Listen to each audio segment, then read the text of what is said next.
Aujourd'hui, je reviens sur un vin que j'ai dégusté il y a plus de 3 ans, qui fait partie d'un projet qui s'appelle Projet Grenache d'Espagne, Proyecto Garnacha d'Espagne.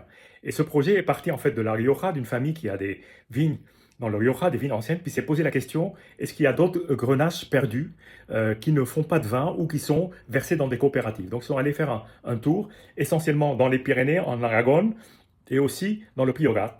Et ils ont trouvé effectivement des vignes qui étaient peu utilisées. Les raisins étaient d'une excellente qualité, parfois des vignes centenaires.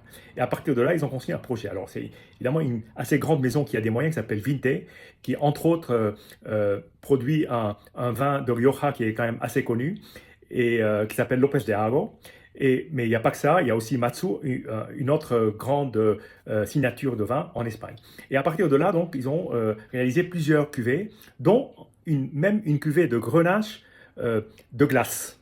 Parce ils ont effectivement des plants de grenache qui sont en altitude et qui, à un moment donné, peuvent se transformer en raisins de glace. Et à partir de là, ils ont même réalisé une cuvée assez particulière. Aujourd'hui, je m'intéresse au Priorat, qui est une cuvée à laquelle je me suis intéressé il y a plus de 3 ans, sauf que maintenant il a 3 ans de plus. C'est en 2018. Et donc, voici la cuvée.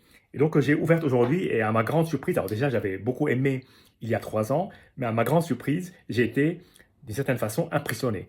Parce que c'est à la base, le projet me passionne, parce que j'adore déjà l'idée d'aller rechercher des vignes perdues, des vignes qui ont peut-être un énorme potentiel, mais dont le potentiel n'est pas totalement exprimé.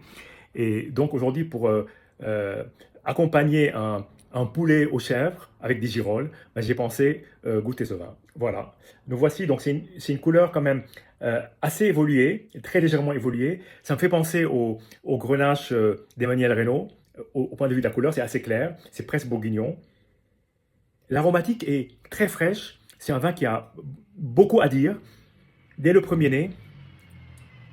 Et après agitation, on a ce côté qui est donné par le cépage Grenache quand il est mûr, d'un côté très équilibré, mais aussi qui est légèrement doux.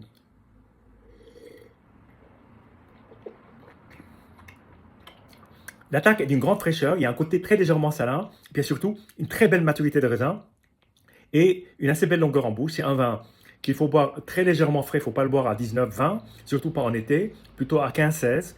Et c'est là que s'exprimera tout le plaisir qui peut accompagner ce vin. Donc, très beau projet, pourvu qu'il continue. En tout cas, ça fait plaisir de voir des projets comme ça pour le cépage, un des cépages rois du vin, qui est le Grenache, sous toutes ses formes. Santé et à bientôt.